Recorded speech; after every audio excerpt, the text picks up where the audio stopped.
할렐루야. 오늘도 우리 하나님 아버지를 찬양합니다.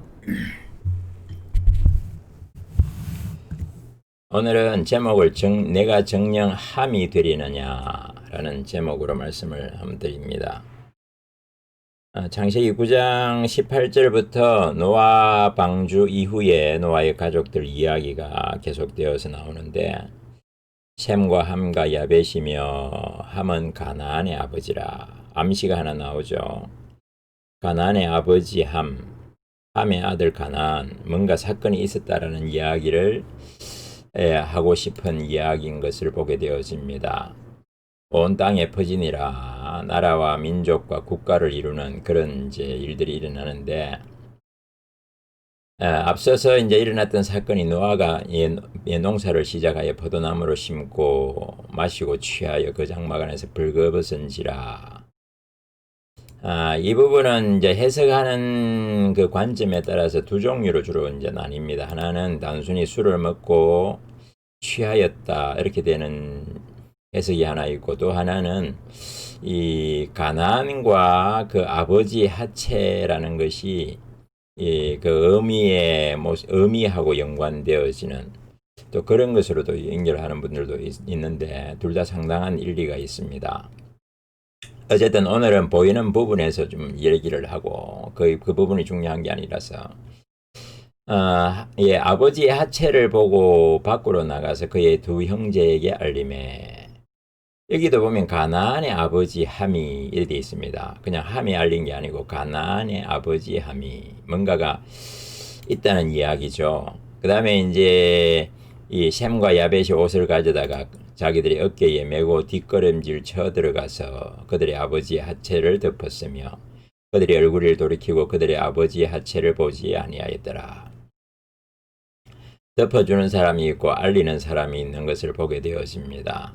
노아가 술이 깨어 그의 작은 아들이 자기에게 행한 일을 알고 이에 이르되 가나안은 저주를 받아. 여기서는 함이 아니고 가나안이 저주를 받습니다.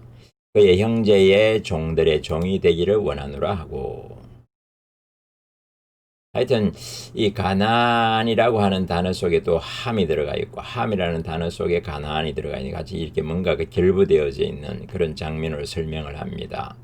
형제의 종들이 되고 종들의 종이 되기를, 이렇게 되어 있으니까 셈과 야벳의 관계 속에서 함의 모습도 나오는데 가나안이 또 등장합니다. 어쨌든 이 일로 말미암아 저주를 받고 있는 그런 모습을 보게 되었습니다. 또 이르되 셈의 하나님 여호와를 찬송할지로다. 가나안은 셈의 종이 되고 셈의 하나님 여호와를 찬송할지로다. 셈은 찬송하는 자로 그렇게 이제 되고, 하나님이 야벳을 창대하게 하사 셈의 장막에 거하게 하시고.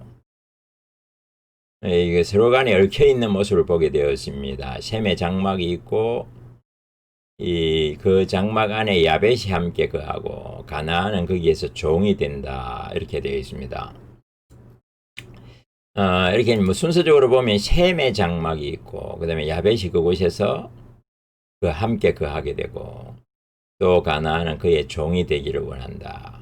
이게 영적인 의미에서는 셈의 장막이 이제 성전으로 보여지는 그런 부분이 있습니다. 그리고 이 셈의 장막에서 야벳은 창대하게 하는, 셈은 우리가 지금 동양 족속을 얘기하고 야벳은 서양 족속을 얘기하고, 가나안 족속은 주로 이제 그 아프리카 족속들, 이 흑인 족속들을 주로 이제 이야기하는 것으로 그렇게 주로 이제 일반적으로 해석하고 아마 그게 맞을 것 같습니다. 어쨌든 셈의 이, 이, 이 동쪽 이게 동쪽이라 해야 됩니까? 하여튼 뭐 동양의 사람들이 본래 이스라엘이 동양이었고 대한민국이 동양이고 장막에 거한다라는 의미는 예배자로서의 최고의 예배자로서, 또 하나님을 섬기는 자로서 어떤 그런 의미를 갖게 되어지죠. 그래서 이제 이렇게 결론을 내리게 되는 모습을 보게 되는데, 그리고 홍수 후에 노아가 350년을 살았고 그의 나이가 950세가 되어 죽고 이렇게 됩니다. 그렇게 해서 노아의 인생이 이제 결론을 맺게 되는데, 함은 특징이 조금 굉장히 이제 이게 육체적인 아들로 그렇게 볼 수 있습니다. 우리가 육체적인 아들이라 하면 영적인 면에서는 좀 나쁜 아들이 해당되는데 이런 사람들은 가장 이제 세상의 일을 제일 잘 하는 사람들입니다. 육신의 일을 잘 하고 육신의 지혜를 많이 가지고 있는 그런 사람이라고 말할 수 있죠. 그다음에 야벳은 이게 육체와 영적인 관계에 좋은 쪽에는 균형을 이뤘다라고 말을 할 수 있고 또 어떻게 보면 조화를 이루었다 이렇게 말할 수도 있는데 어떻게 보면 이제 중간 입장이다 그렇게 말할 수 있습니다. 셈은 가장 영적인 아들이고 하나님과 가까이 지내는 하나님과의 관계를 잘 엮어가는 그런 아들의 모습으로 나타나고 있습니다.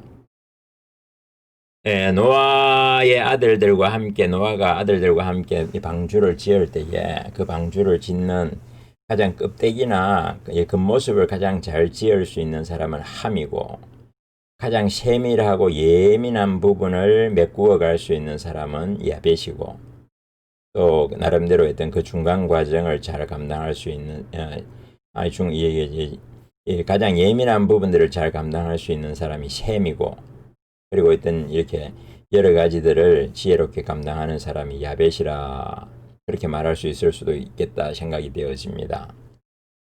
그래서 노아에게 이 세 아들이 함께 더불어서 방주를 짓는 지금도 교회 안에는 함 같은 아들이 있고 야벳 같은 아들이 있고 셈 같은 아들이 있습니다. 자 오늘 하고자 하는 이야기는 이제 어느 목사님의 이야기를 하려고 합니다. 제가 사실 이제 과거에 이렇게 쭉 기록했던 이 이제 대학 노트 큰 노트에 많은 내용들을 적어놨는데 그 적어놓은 내용들을 다시 잘 안 보게 되더라고요. 그래서 이제 어제부터 이제 좀 다시 한번 꺼내봐야 되겠다. 그래서 이제 첫 페이지를 딱 여니까 제목이 내가 정령 함이 되려느냐 이렇게 기록되어 있는 것입니다.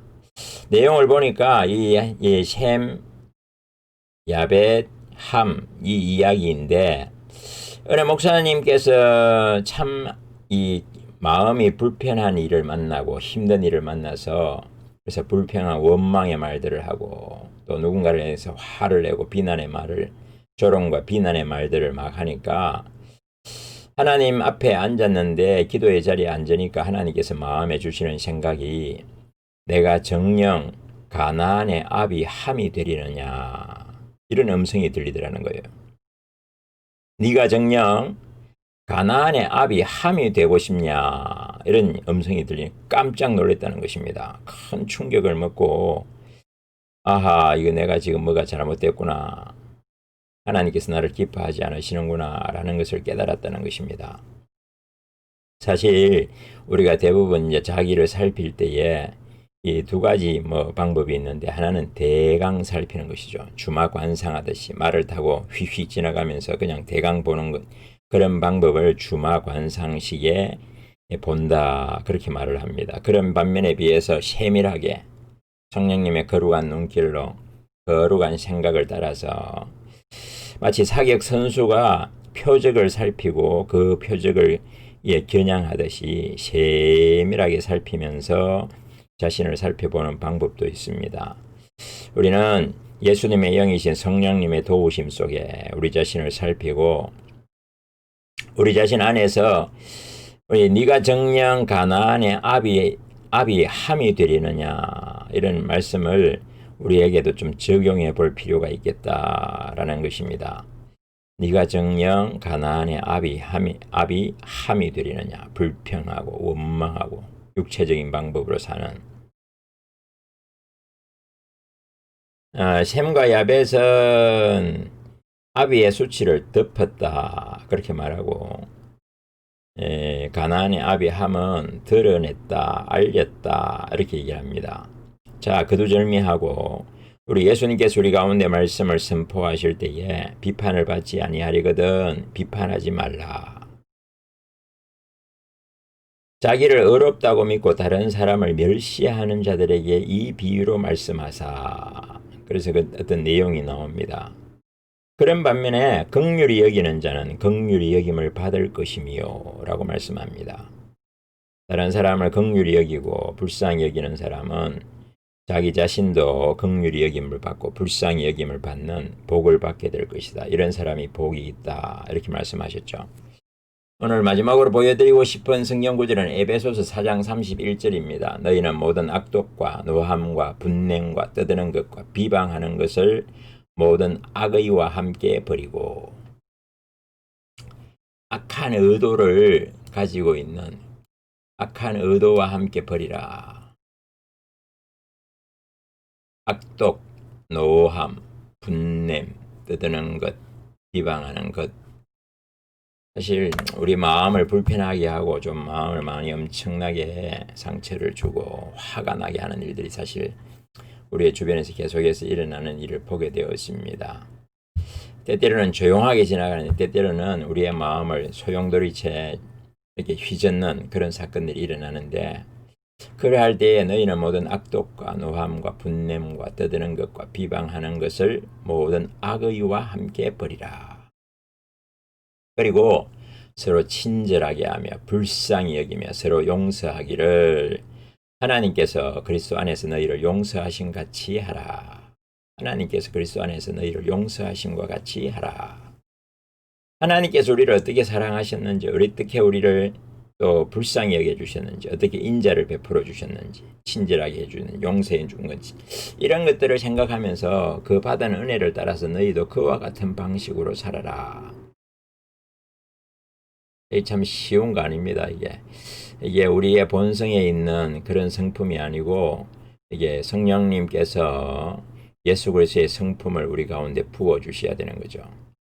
사실 이제 아버지의 성품이 그러하고 예수님의 성품이 아버지의 아들이니까 그러하고 성령님도 아버지의 영이시니까 그 마음 가운데 있는 그 생각이나 그 마음이 똑같은 것입니다. 그래서 성령의 열매는 이렇게 하면서 오래 참음과 자비와 양성과 뭐 이런 식으로 나오는 것이, 다른 사람을 대할 때에 어떤 자세로 대해야 되느냐, 이제 그런 모습을 드러내는데, 성령의 열매 가운데 사실 이제 9가지 열매가 있는데 3개는 우리 하나님 아버지를 향해서 어떤 태도를 취해야 되느냐라는 것이고, 또 3개는 다른 사람들과의 관계에서 어떻게 자세를 잡느냐라는 문제를 다루고 있고, 또 3개는 자기 스스로에게, 자기 자신에게 어떤 태도를 취하느냐, 그런 이제 관계를 가지게 되어집니다.